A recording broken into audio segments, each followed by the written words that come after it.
जब आपके घर पे अक्सर कबाड़ ज्यादा जमा हो जाता होगा तो आप उसे कबाड़ी को बेच देते होंगे, जो आपको उस कबाड़ के 100, 150 या ज्यादा से ज्यादा 200 रुपए दे देते होंगे।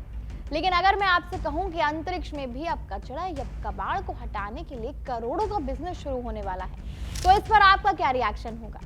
और सबसे दिलचस्प बात यह है कि जिस अंतरिक्ष के कचरे को अब तक सिर्फ एक बड़ा खतरा माना जाता था, उसी से एक नया कारोबार भी खड़ा होने लगा है।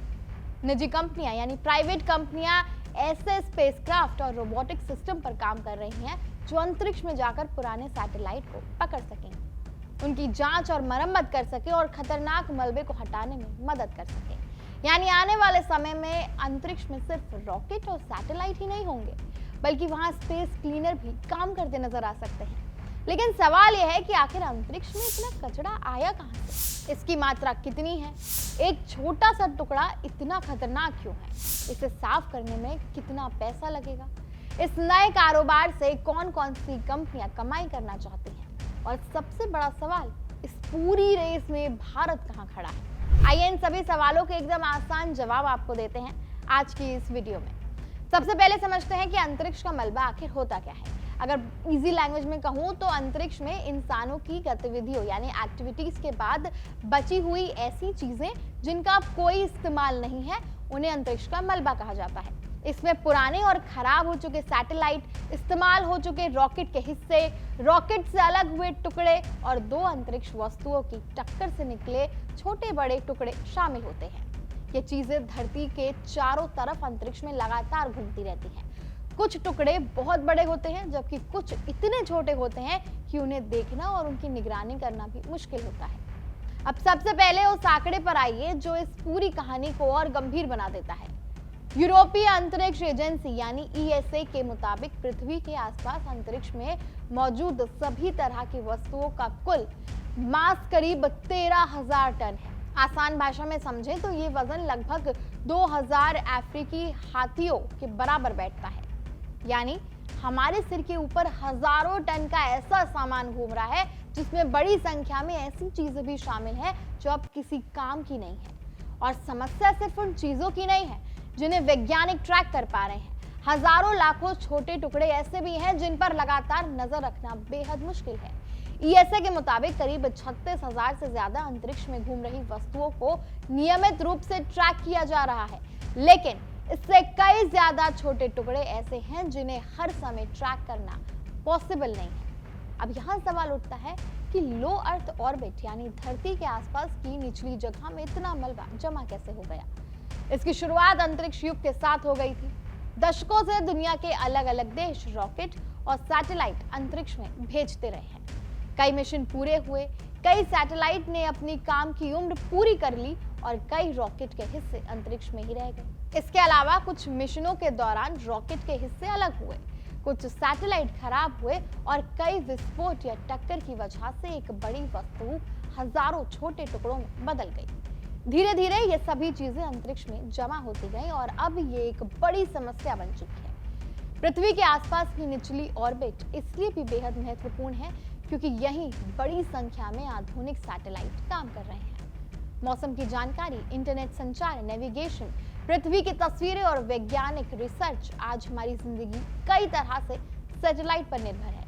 यानी जिस जगह पर मलबा बढ़ रहा है वही जगह भविष्य की नई जरूरी अंतरिक्ष सेवाओं के लिए सबसे महत्वपूर्ण भी है। अब सबसे खतरनाक बात समझिए, अंतरिक्ष में कोई चीज इसलिए सुरक्षित नहीं हो जाती क्योंकि वहां हवा नहीं है।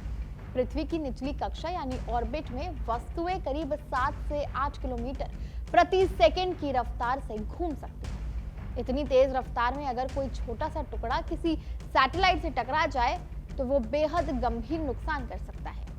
ESA के मुताबिक करीब 1 सेंटीमीटर अंतरिक्ष मलबे का टुकड़ा भी किसी सैटेलाइट से टकराने पर विस्फोट होते हैंड ग्रेनेड जैसी ऊर्जा पैदा कर सकता है। अब सोचिए, अगर 1 सेंटीमीटर का टुकड़ा इतनी ताकत से टकरा सकता है तो बड़े टुकड़े क्या नुकसान कर सकते हैं। और यही वजह है कि करोड़ों डॉलर की कीमत वाले सैटेलाइट को बचाने के लिए लगातार उनकी निगरानी करनी पड़ रही है। खासकर बड़े कम्युनिकेशन सैटेलाइट्स की कीमत उनकी क्षमता और मिशन के हिसाब से सैकड़ों मिलियन डॉलर तक पहुंच सकती है। इसलिए किसी सैटेलाइट को मलबे की टक्कर से बचाना सिर्फ वैज्ञानिक जरूरत नहीं, बल्कि बहुत बड़ा आर्थिक सवाल भी है।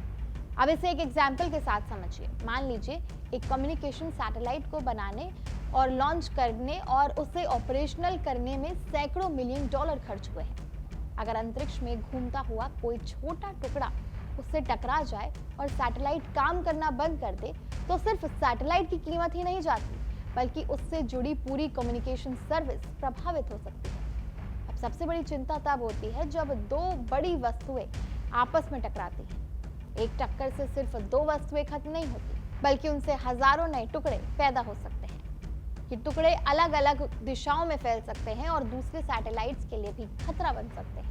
इसी खतरे को समझाने के लिए केस्लर सिंड्रोम की बात की जाती है।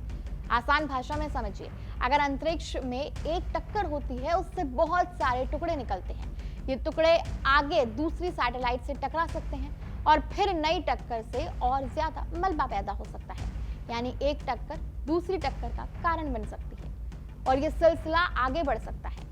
अगर ऐसी स्थिति बहुत ज्यादा बढ़ जाए तो कुछ ऑर्बिटल एरियाज में सैटेलाइट भेजना और वहां काम करना काफी मुश्किल हो सकता है। यही केस्लर सिंड्रोम का सबसे बड़ा डर है। ये कोई अचानक होने वाली घटना नहीं है, बल्कि लगातार बढ़ते मलबे और टकराव के खतरे से जुड़ी एक संभावित स्थिति है। यानी अंतरिक्ष में भी एक तरह की ट्रैफिक प्रॉब्लम पैदा हो रही है। फर्क सिर्फ इतना है कि यहाँ गाड़ियां नहीं बल्कि सैटेलाइट्स और डेब्रिस हजारों किलोमीटर प्रति घंटे की रफ्तार से घूम रहे हैं। अब यहीं से समस्या में बिजनेस का एंगल आता है। जिस चीज को अब तक सिर्फ खतरा माना जाता था उसे हटाने और मैनेज करने के लिए अब कंपनियां नई टेक्नोलॉजी विकसित कर रही हैं। जापान की कंपनी एस्ट्रोस्केल इसका एक बड़ा नाम है। कंपनी ऐसे स्पेसक्राफ्ट पर काम कर रही है जो इनएक्टिव सैटेलाइट्स और दूसरे डेब्रिस के पास जाकर उन्हें पकड़ने और सुरक्षित तरीके से हटाने में मदद कर सके। इस काम को एक्टिव डेब्रिस रिमूवल कहा जा रहा है। आसान भाषा में इसका मतलब है कि सिर्फ जमीन से मलबे पर नजर रखना नहीं, बल्कि एक अलग स्पेसक्राफ्ट भेजना जो अंतरिक्ष में मौजूद खतरनाक या बेकार वस्तु तक पहुंचे, उसे कैप्चर करे और फिर उसकी ऑर्बिट बदलकर उसे पृथ्वी के वातावरण में वापस लाने की कोशिश करे। लेकिन ये काम सुनने में जितना आसान लगता है, असल में उतना ही मुश्किल है। जिस सैटेलाइट या डेब्रिस को पकड़ना है वो खुद हजारों किलोमीटर प्रति घंटे की रफ्तार से घूम रहा है। कई पुराने सैटेलाइट्स कंट्रोल में नहीं होते, यानी क्लीन अप स्पेसक्राफ्ट को पहले उसके पास पहुंचना होगा, उसकी स्पीड मैच करनी होगी, उसकी मूवमेंट समझनी होगी और फिर बिना टक्कर किए उससे जुड़ना होगा। जरा सी गलती हुई तो मलबा हटाने गया स्पेसक्राफ्ट खुद उसी मलबे से टकरा सकता है और समस्या और बड़ी हो सकती है। इसलिए इसके लिए बेहद advanced sensors, camera, navigation systems, software और रोबोटिक टेक्नोलॉजी की जरूरत होती है। इस क्षेत्र में सिर्फ एस्ट्रोस्केल ही नहीं है, यूरोप की क्लियर स्पेस भी इस रेस में बड़ा नाम है। ESA ने क्लियर स्पेस के साथ क्लियर स्पेस 1 मिशन के लिए करीब 100 मिलियन यूरो के आसपास का कुल मिशन बजट रखा था। इस मिशन का उद्देश्य अंतरिक्ष में मौजूद एक पुराने ऑब्जेक्ट को पकड़कर उसे पृथ्वी के वातावरण की तरफ ले जाना था। यह आंकड़ा एक और चीज बताता है कि अंतरिक्ष का कचरा साफ करना सस्ता काम नहीं है। अगर एक डेब्रिस रिमूवल मिशन पर ही करीब 100 मिलियन यूरो का खर्च आ सकता है तो हजारों बड़े डेब्रिस ऑब्जेक्ट को हटाने की पूरी लागत कितनी होगी, इसका अंदाजा लगाया जा सकता है। अभी एक टुकड़ा हटाने की लागत मिशन डेब्रिस के आकार, उसकी ऑर्बिट, दूसरी ओर टेक्नोलॉजी, इन सभी चीजों पर निर्भर करती है। इसलिए ऐसा कोई फिक्स्ड रेट नहीं है कि हर डेब्रिस पीस को हटाने में इतने ही पैसे लगेंगे। और यही वजह है कि कंपनियां सिर्फ एक एक टुकड़ा उठाने की बजाय ऐसा बिजनेस मॉडल बनाने की कोशिश कर रही हैं जिसमें एक स्पेसक्राफ्ट कई सर्विसेज दे सके। एग्जाम्पल के लिए किसी सैटेलाइट की जांच करना, उसकी ऑर्बिट बदलना, उसे फ्यूल देना, उसकी उम्र बढ़ाना या जरूरत पड़ने पर उसे सुरक्षित तरीके से हटाना। यानी फ्यूचर में अंतरिक्ष में भी एक तरह की सर्विसिंग इंडस्ट्री बन सकती है। जैसे धरती पर विमान की सर्विसिंग होती है, यानी आपकी व्हीकल की सर्विस होती है, वैसे ही फ्यूचर में सैटेलाइट की सर्विसिंग भी हो सकती है। अगर किसी महंगे सैटेलाइट में छोटी तकनीकी समस्या है तो उसे तुरंत खत्म करके नया सैटेलाइट लॉन्च करने की बजाय कोई सर्विसिंग स्पेसक्राफ्ट जाकर उसकी मदद कर सकता है। इससे एक बड़ा सवाल आता है कि इस कारोबार में कमाएगा कौन? सबसे पहले ये कंपनियां जो डेब्रिस ट्रैकिंग और स्पेस सिचुएशनल अवेयरनेस की सर्विस देती हैं, जैसे लियो लैब्स और एक्सो एनालिटिक्स सॉल्यूशन, फिर एस्ट्रोस्केल और क्लियर स्पेस जैसी कंपनियां हैं जो पुराने सैटेलाइट्स को पकड़ने, मलबा हटाने, इन ऑर्बिट सर्विसिंग की टेक्नोलॉजी पर काम कर रही हैं। इसके अलावा नॉर्थरोप ग्रुमैन जैसी कंपनियां सैटेलाइट सर्विसिंग और इन स्पेस ऑपरेशन के क्षेत्र में काम कर रही हैं। इस पूरे इकोसिस्टम में स्पेसक्राफ्ट बनाने वाली कंपनियां, रोबोटिक आर्म्स और कैप्चर सिस्टम विकसित करने वाली कंपनियां, प्रोपल्शन सिस्टम बनाने वाली कंपनियां, लॉन्च कंपनियां, सैटेलाइट ऑपरेटर्स, इंश्योरेंस कंपनीज और गवर्नमेंट स्पेस एजेंसीज भी शामिल हैं। क्योंकि अगर सैटेलाइट कोलिजन का रिस्क कम होता है तो सैटेलाइट ऑपरेटर्स और इंश्योरर्स दोनों को फायदा होगा। लेकिन इस पूरे बाजार की सबसे बड़ी संभावना सिर्फ पुराने मलबे को हटाने में नहीं है। असली बड़ा बाजार सैटेलाइट सर्विसिंग का हो सकता है, यानी किसी सैटेलाइट की लाइफ बढ़ाना, उसकी जांच करना, ऑर्बिट ठीक करना, फ्यूचर में रिफ्यूलिंग करना और जरूरत पड़ने पर उसे सुरक्षित तरीके से डीऑर्बिट करना। और जब जरूरत बढ़ती है तो बिजनेस अपॉर्चुनिटी भी पैदा होती है। क्लियर स्पेस और एस्ट्रोस्केल जैसी कंपनियां इसी भविष्य को ध्यान में रखकर टेक्नोलॉजी तैयार कर रही हैं। ईएसए ने भी इन ऑर्बिट सर्विसिंग को एक ऐसे मार्केट के रूप में देखा है जिसमें रिपेयर और रिफ्यूलिंग और रिसाइकलिंग जैसी कई सर्विसेज शामिल हो सकती हैं। तो कुल मिलाकर अंतरिक्ष का कचरा सिर्फ ऊपर घूमता हुआ कबाड़ नहीं है, ये एक बड़ा खतरा भी है और आने वाले समय में एक बड़ी बिजनेस अपॉर्चुनिटी भी दे सकता है। करीब 13,000 टन का ये ऑर्बिटल जंक हमारे सैटेलाइट्स, कम्युनिकेशन सिस्टम और फ्यूचर स्पेस मिशंस के लिए चुनौती बन रहा है। लेकिन इसी चुनौती को हल करने के लिए एक नई इंडस्ट्री भी जन्म ले रही है। अब बात भारत की करें तो भारत इस रेस से बाहर नहीं है। इसरो ने स्पेस सिचुएशनल अवेयरनेस और स्पेस सस्टेनेबिलिटी को लेकर अपनी कैपेबिलिटीज बढ़ाई हैं। इसरो के स्पेस सिचुएशनल अवेयरनेस रिपोर्ट 2025 के मुताबिक भारत ने 2025 के एंड तक अपने स्पेस ऑब्जेक्ट्स की निगरानी और ट्रैकिंग के लिए कई सिस्टम्स पर काम किया है। इसरो का नेत्र प्रोजेक्ट स्पेस ऑब्जेक्ट को ट्रैक और एनालाइज करने की दिशा में काम कर रहा है। भारत ने 2025 में स्पेस टेक्स मिशन के जरिए ऑटोनॉमस डॉकिंग और अनडॉकिंग टेक्नोलॉजी का भी प्रदर्शन किया है। ये टेक्नोलॉजी फ्यूचर में in space servicing, satellite maintenance और एक्टिव डेब्रिस रिमूवल जैसे कामों के लिए बेहद महत्वपूर्ण हो सकती है। इसरो ने डेब्रिस फ्री स्पेस मिशन यानी DFSM भी शुरू किया है, जिसका लक्ष्य 2030 तक भारतीय स्पेस मिशन को डेब्रिस फ्री और ज्यादा सस्टेनेबल बनाना है। इसका मतलब सिर्फ पुराने मलबे को साफ करना नहीं है, बल्कि नए मिशन की प्लानिंग इस तरह से करना भी है कि फ्यूचर में नया डेब्रिस कम से कम पैदा हो सके। यानी भारत के लिए इस क्षेत्र में दो बड़े अवसर हैं। पहला, अंतरिक्ष में मौजूद ऑब्जेक्ट्स को ट्रैक करना और कोलिजन से बचाना। दूसरा, फ्यूचर में सैटेलाइट सर्विसिंग और डेब्रिस रिमूवल जैसी टेक्नोलॉजीज में अपनी जगह बनाना। लेकिन यहाँ एक बात समझना बेहद जरूरी है।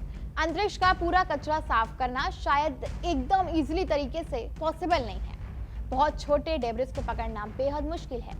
इसलिए एक्सपर्ट्स का जोर सिर्फ क्लीन अप पर नहीं बल्कि प्रिवेंशन पर भी है। यानी नए सैटेलाइट्स को इस तरह से डिजाइन किया जाए कि उनका मिशन खत्म होने के बाद उन्हें सुरक्षित तरीके से हटाया जा सके और पुराने सैटेलाइट को अनियंत्रित हालात में लंबे समय तक अंतरिक्ष में ना छोड़ा जाए। क्योंकि अगर हम एक तरफ नए सैटेलाइट्स भेजते रहे और दूसरी तरफ पुराने मलबे को बढ़ने दें तो समस्या खत्म नहीं होगी। इसलिए फ्यूचर का समाधान 3 हिस्सों में दिखाई देता है: मलबे को ट्रैक करना, नए मलबे को बनने से रोकना और तीसरा, सबसे खतरनाक पुराने डेब्रिस को धीरे धीरे हटाना। अब सबसे बड़ा सवाल कि क्या अंतरिक्ष का कचरा सच में अरबों डॉलर का कारोबार बन सकता है?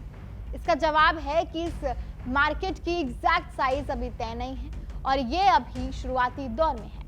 लेकिन एक बात साफ है कि सैटेलाइट की संख्या बढ़ रही है, स्पेस मिशन बढ़ रहे हैं और स्पेस इंफ्रास्ट्रक्चर की वैल्यू भी लगातार बढ़ रही है। ऐसे में डेब्रिस रिमूवल, कोलिजन अवॉइडेंस और इन ऑर्बिट सर्विसिंग की जरूरत भी बढ़ेगी। फ्यूचर में हो सकता है कि जब हम अंतरिक्ष की बात करें तो सिर्फ रॉकेट लॉन्च और सैटेलाइट की बात ना करें, वहां satellite repair shops, space tow trucks, debris cleaners और ऑर्बिटल सर्विसिंग कंपनीज की भी बात करें। लेकिन इस पूरी कहानी की सबसे अहम बात यही है कि अंतरिक्ष अभी खाली नहीं है, वहाँ इंसानों की एक्टिविटीज तेजी से बढ़ रही हैं और अगर हमें फ्यूचर में चांद, मंगल और उससे आगे जाना है तो पृथ्वी के आसपास के स्पेस एनवायरनमेंट को सुरक्षित रखना भी उतना ही जरूरी होगा। क्योंकि अंतरिक्ष में एक छोटा सा टुकड़ा भी करोड़ों डॉलर के सैटेलाइट को नुकसान पहुंचा सकता है। एक बड़ी टक्कर हजारों नए टुकड़े पैदा कर सकती है और अगर केस्लर सिंड्रोम जैसी स्थिति बढ़ती है तो आने वाली पीढ़ियों के लिए अंतरिक्ष तक पहुंचना ही मुश्किल हो सकता है। इसलिए आने वाले समय की स्पेस रेस सिर्फ इस बात की नहीं होगी कि कौन सबसे ज्यादा सैटेलाइट भेजता है। असली रेस ये होगी कि कौन अंतरिक्ष को सुरक्षित रख सकता है, कौन पुराने सैटेलाइट्स की सर्विसिंग करा सकता है और कौन इस हजारों टन के अंतरिक्ष कचरे को कम करने का सबसे सस्ता और सुरक्षित तरीका खोज सकता है। यानी जिस अंतरिक्ष के कचरे को हमने दशकों में जमा किया, अब उसे साफ करना सिर्फ मजबूरी नहीं, ये भविष्य की स्पेस इकोनॉमी का एक बड़ा हिस्सा भी बन सकता है। कैसी लगी आपको हमारी ये खबर, हमें कमेंट सेक्शन में जरूर बताएं। अगर खबर पसंद आई हो तो चैनल को लाइक शेयर सब्सक्राइब करना ना भूलें। आपके साथ मैं थी मान्या शर्मा।